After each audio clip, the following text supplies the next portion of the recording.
La sesta corsa è un invito per 4 anni di ottimo livello, 1 Crisper, 2 Compilation, 3 Cobalto di No, 4 Share K, 5 Clelia Dark, 6 Cosmo Spritz in seconda fila, 7 Carabela, 8 Sherivit, 9 Chance e K. L'allineamento è completo, l'autostart va per lasciarli e sbaglia Chance e K. È Clelia Dark la più veloce a scavalcare Share e K. Sbaglia però Clelia Dark e allora Share K rimane in vantaggio. 5, Cosmo Clelia Spritz Dark, si presenta squalificato. all'esterno e passa. Ha sbagliato anche Crisper e così Cosmo Spritz Numero è andato al 1, comando e ha passato il squalificato. lancio in 13,5 e ora riprende in mano. Mano il pistone rallenta il ritmo in sediolo al figlio di Igor Font che passa i primi 400 metri in 29,1. Stoppata abbastanza drastica quella di Cosmo Spritz che si mantiene in evidenza nei confronti di Share K, Cobalto di No, Compilation, Sherivit, Chance K che si è rimessa poi alla retroguardia Carabela. I primi 600 se ne vanno in 45,3 con Cosmo Spritz che prosegue in vantaggio, Sherivit che si scosta dai birilli e risale allo scoperto. Muove in terza ruota Chance K.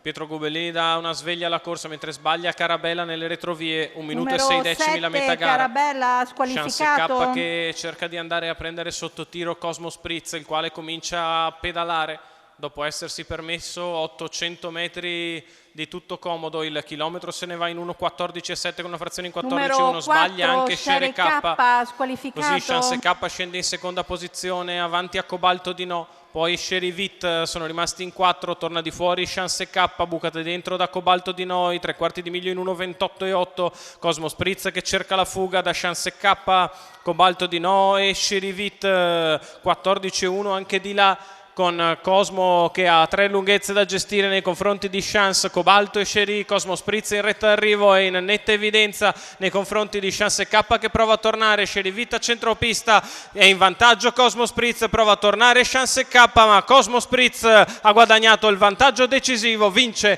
nei confronti di Chance K. Al terzo posto Sherivit 1,58, 1,13,3 il ragguaglio cronometrico. Manuel Pistone per Andrea Sarzetto, i colori della scuderia Valle Falconera, e il ritorno alla vittoria per Cosmo Spritz, mentre c'è il giallo della giuria. La vittoria quindi per il momento va a Cosmo Spritz, Manuel Pistone e Andrea Attenzione, Sarzetto. la giuria prima di confermare l'ordine d'arrivo si riserva di visionare il filmato della corsa.